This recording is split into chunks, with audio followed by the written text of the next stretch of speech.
But yeah, I always think about, what if I stayed back? What if I stayed in the U.S. and just worked and went to school and worked afterwards? I don't regret it one bit. Coming here, it's been 3 years now. I don't regret it one bit. Hello and welcome to another edition of the Beautiful Work Podcast. I'm your host, Dan Krikorian.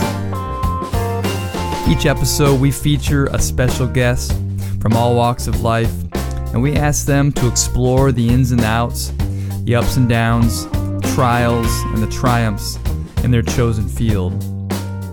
Writers, musicians, coaches, business owners, athletes, and everything in between, we peel back the curtain to hear their stories, to walk their paths, to find out how they breathe life into their beautiful work.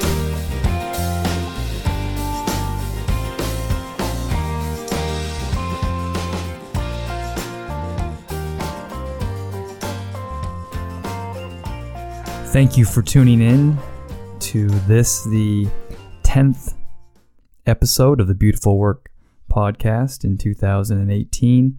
Today's guest is Justin Young.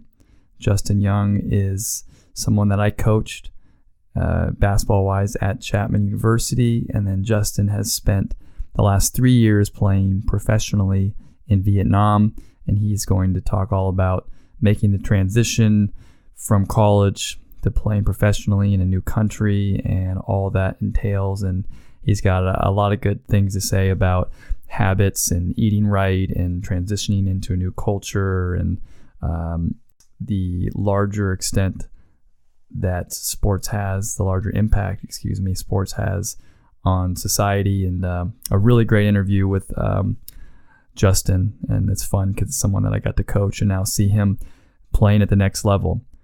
Before we get into the interview, quickly, announcement-wise, we've been saying it the last couple of podcasts, but January the 18th, just about a month from now, the release of Grandeur, which is my 5th record, is coming out, and it'll be iTunes, Spotify, everywhere you can buy music. The album will be available to be bought, sold, streamed, downloaded, all that fun stuff. So can't wait for that date, just about a month from now.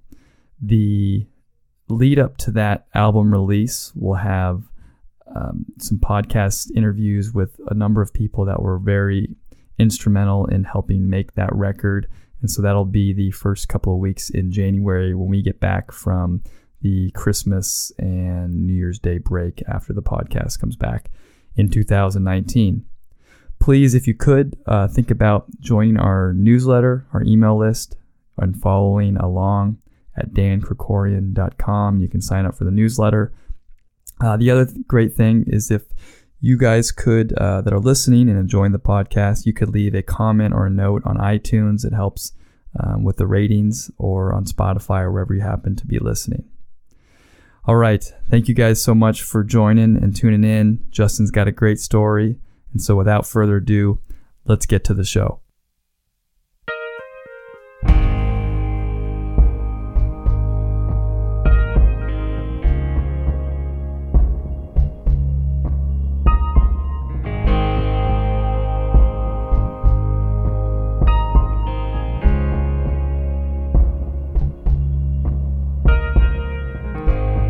Justin Young is a professional basketball player who hails from Monterey Park, California, and is a product of Mark Keppel High School.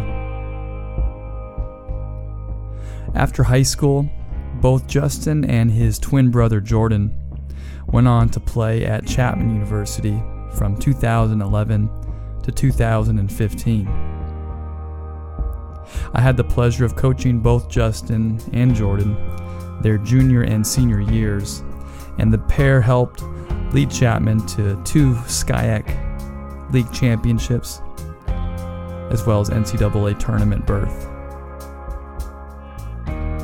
After graduation in 2015, Justin weighed his options of going to grad school for athletic training, physical therapy masters, and at the same time attended a local Southern California tryout for a brand new professional basketball league that was starting in Vietnam. Justin's defensive and rebounding presence attracted interest from coaches, and in 2016, Justin was on a flight to Vietnam to begin his career in the VBA. That same defensive and rebounding tenacity, along with an efficient and patient offensive game, led Justin to be named the Defensive Player of the Year in the VBA in 2016. Justin has continued to thrive in the VBA, and this year was also picked up by the Saigon Heat of the ABL in Ho Chi Minh City.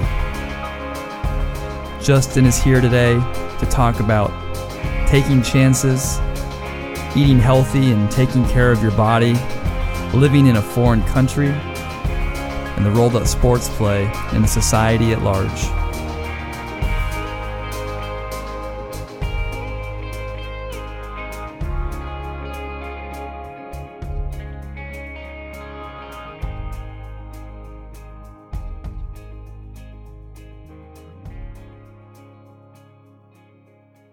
All right, I'm joined now by Justin Young.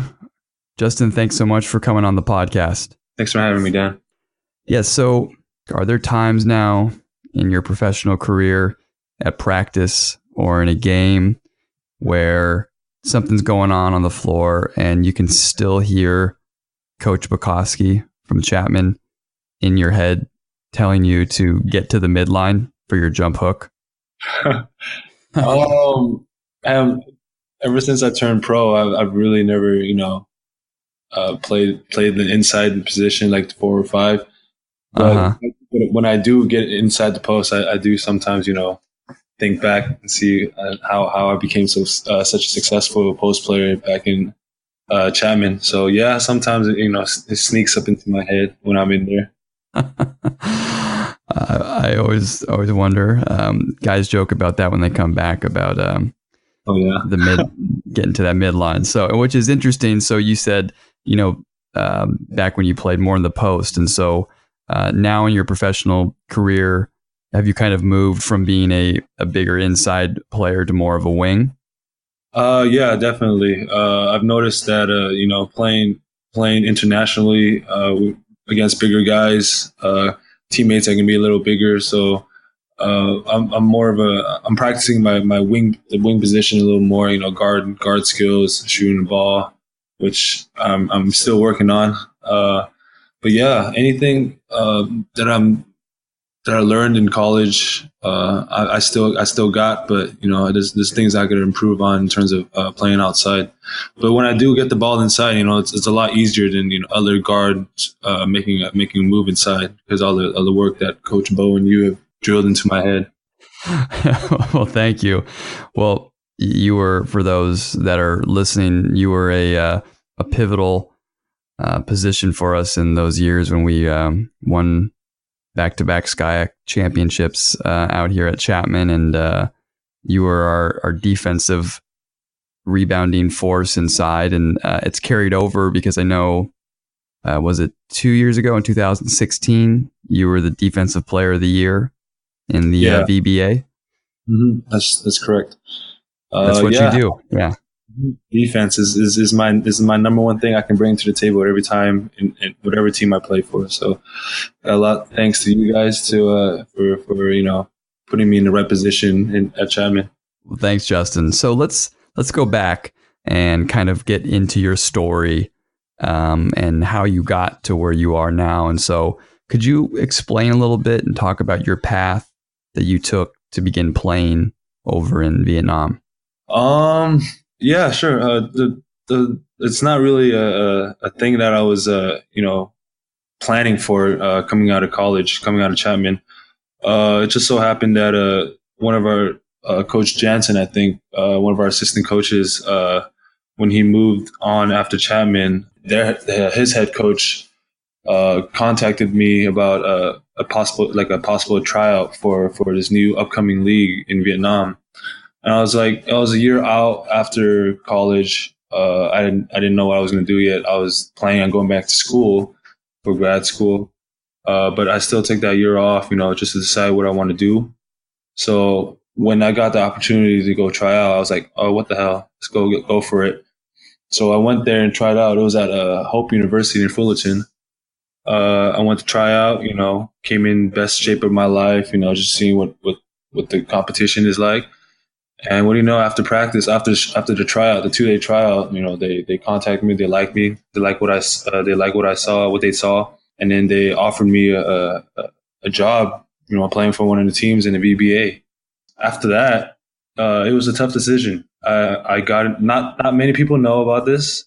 So I guess putting this on this podcast. So this is the first. I didn't even tell my parents about this, which is crazy. All right. But I essentially got into grad school. I was number one on the waiting list for, I think it was Cal State Northridge to become a PT, physical therapist. Wow. Okay. So pretty much I was locked in for a spot in grad school. And then it was a summer day. I was driving back from a workout, and then they called me. They asked me if I wanted to stay on that wait list. I asked them what number I was at. They said number one. So they told me that I was pretty much an in for grad school. And then right then and there, I told them to take my name off the wait list because at that time I already knew that they offered me a job playing in Vietnam. So wow. I had the choice between going to Vietnam and playing ball or going back to school. And at that decision right there, I told them to take my name off the wait list, and there's that. I never told my parents. Wow. And it's crazy thinking back how it all started. But yeah, that was the main focal point of when I started, actually training to come here to play ball. It was summer of 2016, I think. Yeah. Or 2016. So do you ever think back on that decision and, think about where your life would be had you gone the other way and said, hey, I'm going to stay and go to grad school? For sure. I think about this all the time. Just having the thought that going right now, it's 2018. So I would be like maybe a semester away from graduating grad school at this point. And I'd always think to myself, is this the life I want to be? Just working 40 hours a week. Don't get me wrong. I love working with, patients and stuff because I've done part-time jobs and then helping patients out. But I'm asking myself, is this really what I want to do for the next, how many years, 40 years of my life? Just, in a clinic all day, helping patients out? Or do you want to take this leap and, try this out and see what happens from there? But I always think about, what if I stayed back? What if I stayed in the U.S. and just worked and went to school and worked afterwards? But I don't regret it one bit. Coming here, it's been 3 years now. I don't regret it one bit. Yeah, that's really an interesting story. And I know you were such a great student at Chapman. And maybe what was that conversation like with your family when you decided to take the leap and go play professional basketball? At first, coming from a household where, education is number one, and then, finding yourself a stable job that will support not only you, but family. It was tough for my parents to take in, especially my dad. But I told him that this is a once in a lifetime opportunity that I can't pass up. Basketball is fun and all, and being a professional is great. But there's a huge opportunity out here in Vietnam, whether it's creating business partners or doing a business out here that no one else is doing. Bringing the Western, philosophy out here in Vietnam and create your own business. So there's all these kinds of opportunities that I was looking at rather than staying at home, finding the stable job and stuff. But it took them a couple years for them to realize that this is a good opportunity for me. This back in the back of their head is still thinking, oh, you should just come back and go back to school and find a job. So they're always telling me, do something out in Vietnam or come back work. So Uh-huh. tough. It was tough for the first year, because another thing was because my brother was doing well, and he's doing well still. He's got Yeah. So he's got a good job going. So they're looking at him like, oh, why don't you do this instead of fooling around in Vietnam, just playing basketball all the time. So it was tough for them. But for me, I was looking at it as an opportunity, that once in a lifetime opportunity I can't pass up. Yeah, I agree. And for those don't know, you are you have an identical twin brother, Jordan, Mm-hmm. who also played basketball at Chapman. And so you said he's doing well. Where is he at? What is he doing? So he recently just got a CPA license. Okay. Accountant. He's working at a private firm in, I think, Glendale, California. So he's got a good gig going. He's been working there ever since out of college, I think. So it's been almost 3 years now, I believe, working for that company. So he's doing well. He's about that time where he's looking at moving out, buying his own place and stuff like that. So, and I'm looking at myself like saying, "Ooh, man, that's crazy how he could be possibly moving out and doing his own thing now, while I'm still playing ball and just having fun all the time." Well, it's interesting because I think I can relate to your experience a little bit. After I graduated from Chapman, I worked for a mutual fund company for close to 2 years, and I was a business major, and it was a great job. And then I decided to put out my second record, and I was going to quit the mutual fund company and go on tour for 3 months, and ultimately, kind of led me to all the, the things that are going on now. But it was a really difficult decision when I go back thinking about giving up, a steady, great job at a great company and thinking, okay, I'm just going to kind of take this chance and see where it leads. And so you talking about that and making that decision, I can relate. And I'm sure though, even though you think back on, what would happen, it seems like how things have gone for you and the opportunities that you've had, you've really made a good decision as far as for what you wanted out of your life in this, in your mid to late 20s. Yeah, definitely. Like I said, I have no regrets of my decision I made 3 years ago. And I'm just going to keep moving on and see what can happen from here. So take me back now 3 years ago, or maybe 2.5 years ago, when, you've made this big decision to decide you're going to go play professional basketball in Vietnam. And can you remember when you first got off the plane in Vietnam and going to either practice or going to, where you're going to live or who picked you up, and maybe take us through what you were thinking and what was going on in your head? Oh man, that day when I was so excited to come out here and just, come to a different country and live out here for however long, 3 months, 4 months, just to play basketball. Just the thought of that back then was super exciting. And, I never thought that I would be able to get this chance to do so. So, coming off the plane, I really didn't know what to expect. First year as a pro, first year as a league, professional league in Vietnam. So they probably didn't know what to expect either. So I just got off the plane, looking for, a sign, I guess, that says my name or someone to wave me down. So when I got in the car, they took me to my place to dropped off my stuff. And then right then and there, I think I had practice, or not practice, but I had to go say hi to coach and some of the players at the gym. So right when I dropped off my stuff, I went to the gym right away to see who my teammates are and my coach. And also, I forgot to mention that both my parents came with me on the first time for a week. Oh, so they went there just to help me, I guess, transition into this period. It made it a lot easier for me, especially for them to come out to Vietnam for a week to adapt to my new environment. So that was great. Right. Made things a lot easier. But right then and there, after playing, the organization wanted me to meet the teammate, the coach, and everything. So it was straight business right after that, right after playing. So your nationality wise?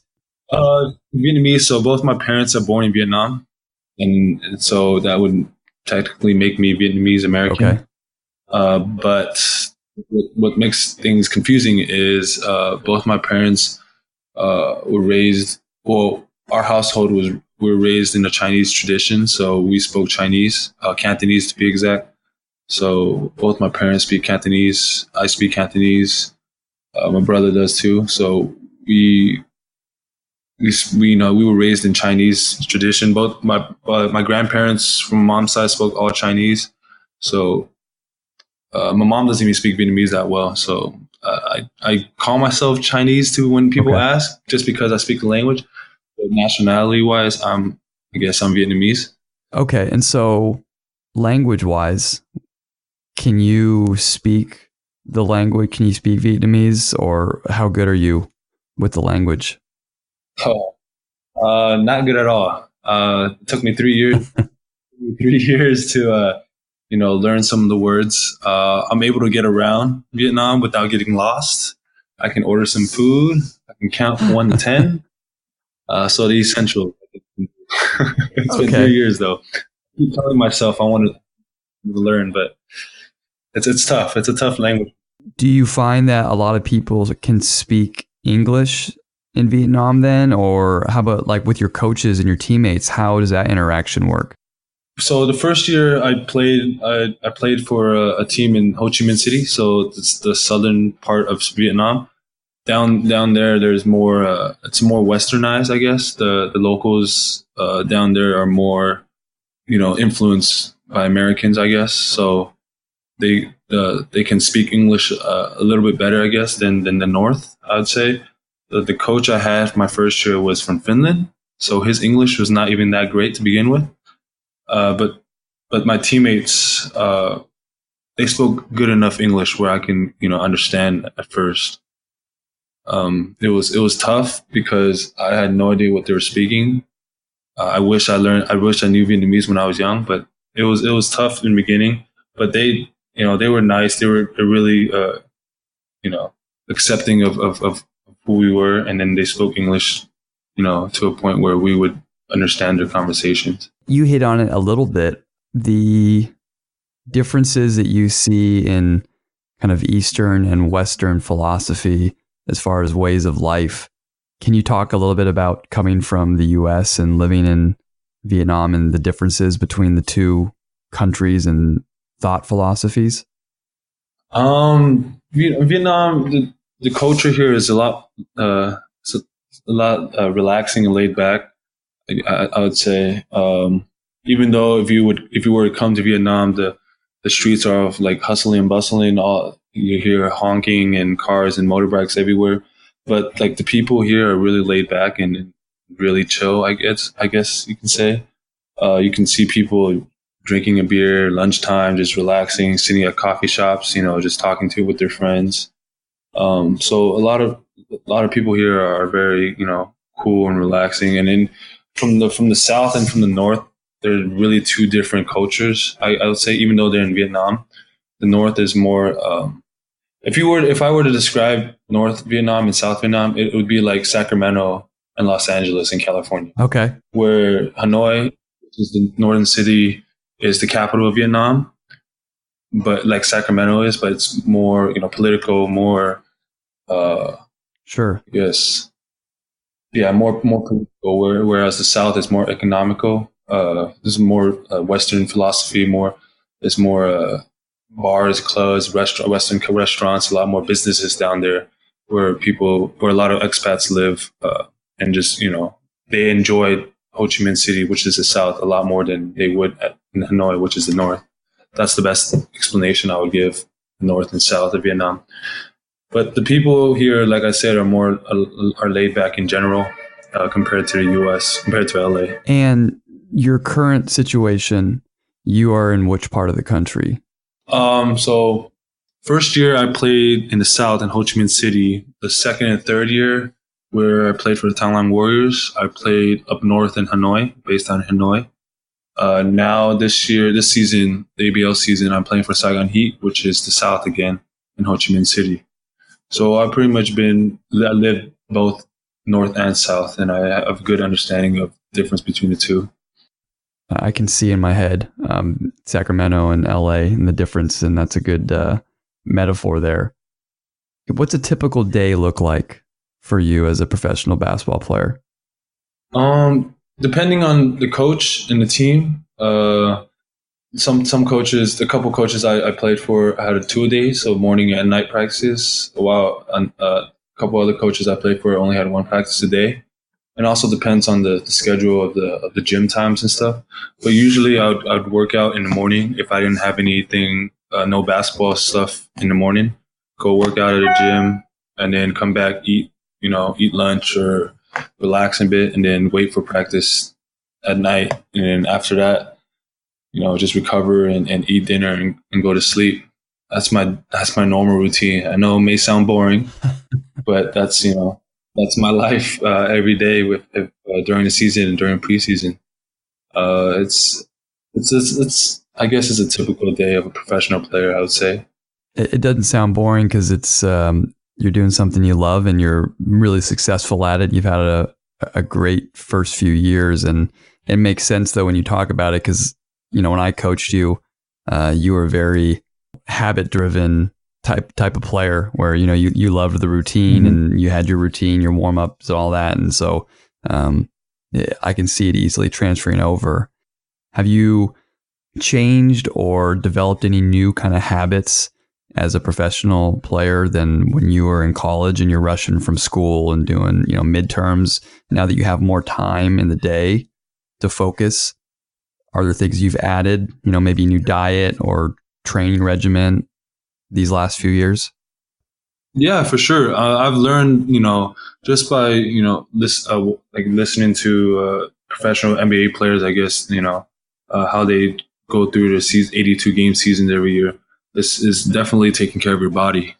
In college, I thought that nothing would, I would never feel any kind of, pain or any kind of thing from my body because I was so young, right? But I've learned that, taking care of your body is probably priority when it comes to playing ball out here, especially because the conditions aren't, the U.S. standards where you get air conditioned gym, you get a trainer everywhere and every game you play at.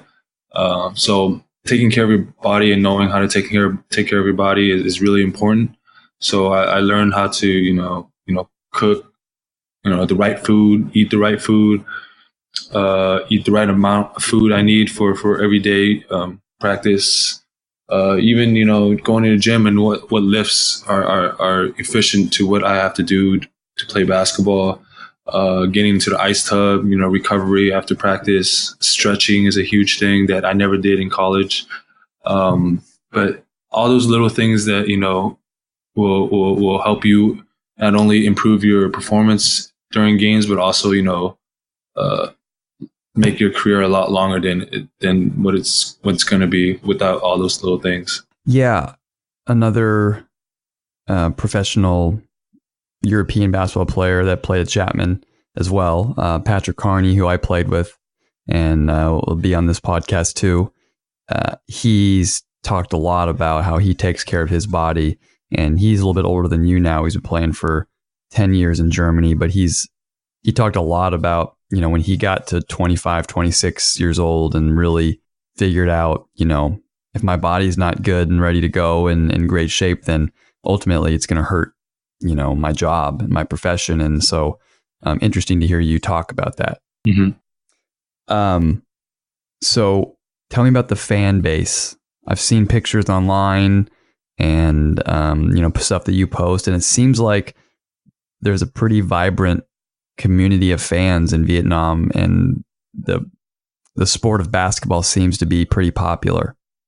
Crazy how you mentioned that, because first coming into my first year as a professional, and then first year doing the league in Vietnam, I expected no fans to be there because basketball is not really not even popular at all in Vietnam. It wasn't even a thing until this VBA thing started, because the first professional team in Vietnam, the Saigon Heat, they weren't really winning games as to make basketball really popular in Vietnam. So the number one sport here is soccer, which is pretty much worldwide. But soccer is in Vietnam, even volleyball and some other sports like ping pong, badminton are really popular in Vietnam. I wouldn't say basketball is one of the most popular sports even coming into this league, but when I played in my first game, I was really surprised. I was like overwhelmed at times at how many fans were at the games. Not just our game, but like every game that happened during the season. Whether it's preseason, during season or playoffs, like games were sold out some of the times, and I was, surprised. I was shocked because I didn't know what to expect, first of all, and second of all, I thought that basketball was, a new sport in Vietnam, so people were really wary of coming to watch a game because they didn't understand what basketball was. So the fan base was great. Fans were, even though they didn't know how to watch it first couple of times, it was kind of funny actually when I was playing. So let's say we were a home team and the other team would score. The fans would clap anyways. They would clap anytime the ball went in. It was pretty funny. So the MC would probably would teach them how to cheer. It was a learning process, not just for us, not just for the players and the organization, but also the fan base. Interesting. It was everyone was learning as the league was happening. So it was a good environment to be in, though. Playing such a loud crowd, whether it's home or away. It was a fun feeling to have. Yeah, and is there a difference between the North and the South? You've played in both regions of the country with their fan bases. Now, yeah, after the third year, there is you can see the loyalty between the fans with which team. The North has their team, and the South has their teams. There's actually two teams in Hanoi and two teams in Saigon, and then one team in the middle of Vietnam, Da Nang, the city of Da Nang, and then another team in a small city called Can Tho. So you can definitely see a divide in the fans, and fans would actually, they're very loyal. Once they stick with the team, no matter who's winning or losing, they're very loyal to their team. So that's what I like to see about fans. It's a great culture that Vietnam, the VBA, has built around basketball in Vietnam. So, and it's really interesting going back to the fans not really understanding basketball as much in that first year, but they were still going to the game and cheering. What do you think it was that was bringing the fans to come watch a game that they didn't quite understand? I think it was just the new cool thing to do for the young guys. It was mainly teenagers, grade school kids, or bringing their parents bringing their kids coming to watch a game. I think it was a new cool thing to do for these kids, especially on the weekends. Something, bring a family or even being part of something new. Yeah, I think people in Vietnam love their sports, whether it's European soccer or the NBA. People do watch sports in Vietnam. The fact that VBA was brought into Vietnam, I think it gave them an opportunity to come watch a professional game or a professional sport event, and I think it was good for the community.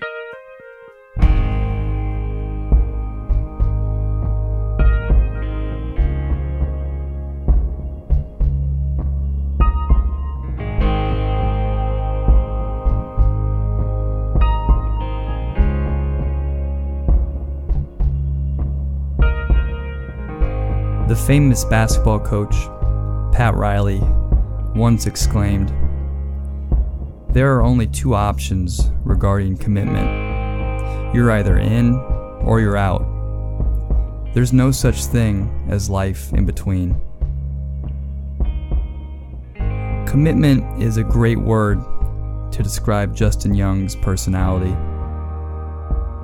As a player, he was completely committed to the team, and he would do whatever it took to win and readily absorbed whatever role was needed. He was committed to the weight room and his off-season training regimen. He was committed to his studies and was an excellent student. And then, after graduation, he was committed to his dream of playing professional basketball, even if it meant going against the grain and giving up the comforts of home. Justin's unwavering commitment to himself, his craft, his teammates, and to his surrounding community in Vietnam has opened his world to bigger and newer opportunities as he evolves in his career.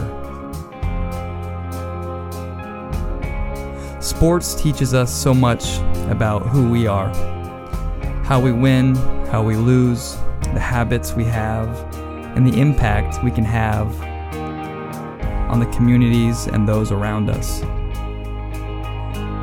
As Justin mentions, his impact on young kids in the communities he plays in is immeasurable, and that comes with a great deal of responsibility.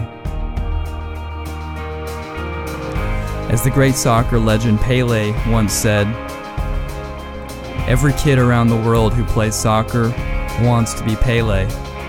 I have a great responsibility to show them not just how to be like a soccer player, but how to be like a man."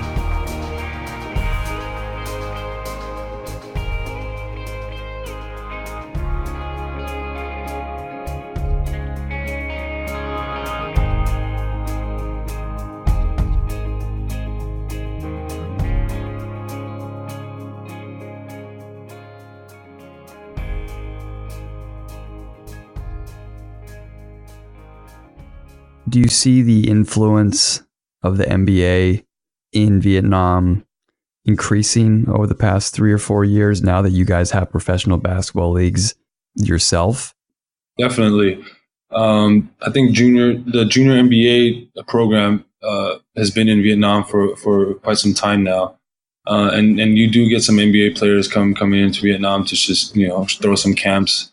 And kids love it. They follow. They love the NBA. And some of the players, rock the jersey numbers just for the NBA. The NBA influence. People love watching the Showtime, all the crazy street ball stuff that they see in the NBA come to the VBA. It's all good and fun and all entertainment. All these fans love the entertainment stuff. Who are the stars that they most emulate or you see the most jerseys of? Mostly the imports, because the VBA is a league where only one import is allowed per team. An import being anyone outside of the Vietnamese, descent or anyone not Vietnamese, I guess you can say. Guys like those guys, and then even what they call Viet Qs, which is of a person of Vietnamese heritage like myself. So in the first year, every team had one heritage player. As the years went on, each team was allowed two. So as the VBA grows, more and more players hear about it, and more players want to come and play. But mostly the fans will wear the import jerseys or even the heritage players' jerseys, just because coming from the Western culture, they bring in the wow factor. Sure. What impact do you see your team having on the local communities in Vietnam outside of just the game of basketball? I see a lot of stuff that you post online. It seems like you're, once or twice a week, you guys have events or, community events. And can you see your guys' footprint in the community growing and having extended impact? The VBA does a really good job of doing that for the community. They do, school events where the players and the team come to certain schools and host a little 1 hour and a half little mini camp and just meet and greet all the players and the coaches. And, it's all good and fun. It's all for the promotion of the team or organization because, we're still small as a whole in the league. 3 years is nothing compared to, let's say, the NBA, which has been going on forever. So the VBA does a really good job of trying to put their foot into the community and help them out in any way possible. It could be a school event. It could be like a charity event. I did a charity event, I think it was last year, where a small little province outside of Hanoi was affected by a flood. So we as a team went there, donated some food, some water, some clothes for the affected ones in that province. And those are the type of stuff that that I love to do. It means more. Basketball is just a sport, so there's a lot more stuff outside of basketball that we have to take care of as professional players. We have I think we have a duty not just to play ball, but to help the community out in any way possible. That's great, and it's always interesting the impact that players and teams can have on their community. And it seems like you've got a great opportunity because of the newness of the league and the kind of growing fan base, and then the success that you've had. It's great that you have that mindset and that you're willing to do that. On the flip side, I know there's a ton of great things about being a professional athlete, and you've mentioned a lot of them. But what are some of the more difficult parts that maybe the outside world doesn't see on a day-to-day basis? I think just, being a professional athlete is more than just, playing games in basketball. You really have to prepare yourself the best way possible to perform out there because anyone is watching. I always tell myself that, when the game's on, when you're playing in the game, the games are broadcasted on YouTube Live, so anyone can watch. People from around the world can watch. Scouts can be watching. So, you have to really play your best in every game. So in order to do that, you have to prepare yourself the best way you can. So outside of just practicing basketball and showing up to games, it's more about mentally preparing yourself, getting your body ready physically and mentally to play these games. Because these even though this VBA season is only 3-4 months long, the conditions out here are way different than anywhere in the States, just because of the culture itself, and then the weather out here is completely different. Like if you're not used to playing in such humid weather, or even guys coming in or smoking, guys could be smoking in the gym all day and it would smell. It's a different culture that you have to mentally prepare yourself for. I can say this, not just happening in Vietnam. I'm sure other countries have different cultures that these players have to work with. So they just have to get used to it and work with it. And then throughout the months, you'll see yourself getting better at doing these things, and you'll learn. I've learned the hard way, through the first couple of years. And so how have you gotten better at that? Because I would imagine in you just saying that, even as a coach myself, here in the US, I can't think of a gym that we go to that's not, nice and air conditioned, except our gym at Chapman. Coach Bukowski likes it about 85 degrees in there. But every other gym, it's the conditions are really nice, and you never have to worry about, nobody's smoking. But that's interesting. You said people can smoke in the stands and the humidity. So how did you kind of break through to get used to it? The first couple times, I've been to Vietnam before, so I know what to expect in terms of weather. So I'm playing in the heat was new to me, but not really that new because I've been in the humid weather before. But it was tough. A lot of practices, actually all the practices that we had the first year, we didn't have air conditioning. Even though the gym had air conditioning, they wouldn't turn it on because it's so expensive to use. So the heat would just be unbearable because it would be during the summer. Right.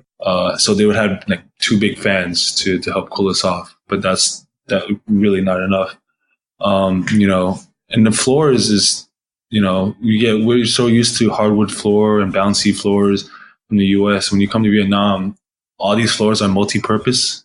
So meaning that, guys would play badminton on it, guys would play ping pong on it, guys would play indoor soccer on it. So the floor would be, I don't even know what to call it, like maybe rubber, I would say. Okay. Yeah. Like multiple lines on it, so you wouldn't know where to shoot from, you wouldn't know where out of bounds would be from. So it's very different in the sense that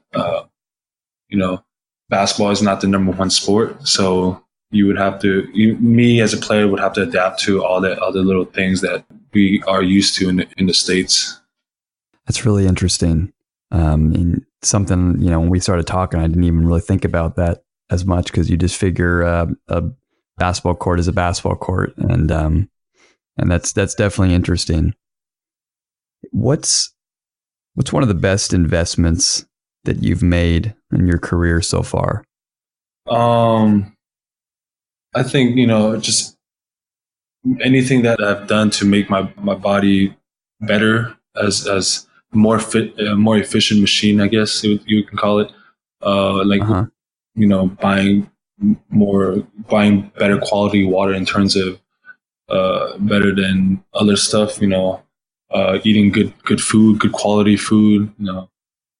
Anything that had to do that invested in my body would probably be my best investment I've made throughout the 3 years here. A lot of people, a lot of local players I see out here, I'm shocked at what they eat, at what they put in their body, because that's not what a professional player would do in the U.S.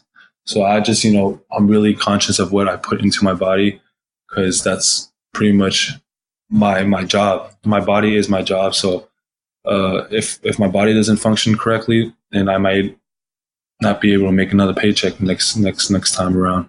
Sure. Yeah, that makes a lot of sense. So you've been there for almost 3 years now. Has your approach to just life in general and your mindset about how things work and who you are, has it changed since you graduated from Chapman? What is it, about 4 years ago now? Yeah. I've learned not to take things for granted. Coming out here, Vietnam is still considered probably a third world country to many people. So, just coming out here, I would say I'm living a good life out here. Just the money I make and the lifestyle that I'm living in, playing basketball for a living. I mean, not many people can say they do what they love for a job, right? So, absolutely. Coming out here, take everything, appreciate everything that's given to me. Because back home, all I do is, go home, go work, and there's food on the table because my parents ordered food or made some food for me, and then go to sleep on a nice comfortable bed, that's given to me by my parents. Then you do that every day, and you almost forget where all this stuff comes from. So coming out here, living out here by myself, has really, given me all that to process into my head. Really appreciate all the things that's given to me throughout the last 3 years. Yeah, that's great. And, for the success you've had, your, ability to have a great worldview and be humble and see, your impact around you is just really refreshing. And I'm really excited for all that you're doing. So as we start to end this podcast, maybe quickly again, just let everybody know where you're going to be playing at this year, and then also maybe where they can find you and follow you online. Yeah, definitely. I'll be playing in Saigon, Ho Chi Minh City, southern Vietnam, for Saigon Heat for this upcoming ABL season. You can watch our games on YouTube. Just search up ABL Saigon Heat 2018, 2019. I'm sure things will pop up. But yeah, our games are viewed live on YouTube, and also the replays are going to be on YouTube after the games. So yeah, just follow Saigon Heat the Facebook page if you want to stay updated on what we do throughout the season, you can follow me on Facebook, on Instagram, to see what my daily life is. It'll be a great season this year. I'm looking forward to it. It's going to be my first year in this league, so I'm looking forward to the challenge. And hopefully, you guys are following and staying updated.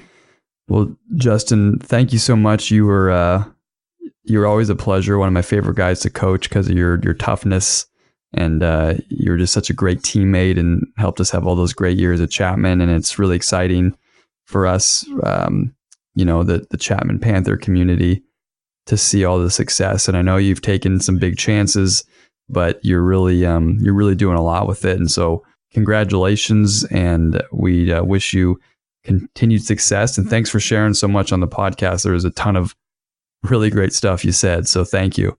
Appreciate it. Appreciate the time. Thank you for having me on this podcast. It's been really great. Well, thanks, Justin, and good luck this year. Thank you.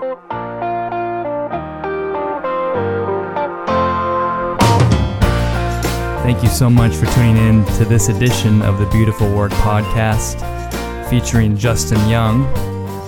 Make sure to follow Justin Young and his professional career over in Vietnam. This season he's playing for the Saigon Heat in the ABL, and we wish Justin the best of luck. I want to thank Jack Carlino for providing the artwork for the podcast. Follow him on Instagram at JackCapturesLight. If you're a fan of the podcast, please consider visiting the website and signing up for our newsletter, dankrikorian.com, and sign up for that newsletter. And please mark your calendars for January the 18th when my new record, Grandeur, comes out on all platforms. Thank you so much. And as always, whatever you're doing, wherever you are, keep making that beautiful work. We'll see you next time.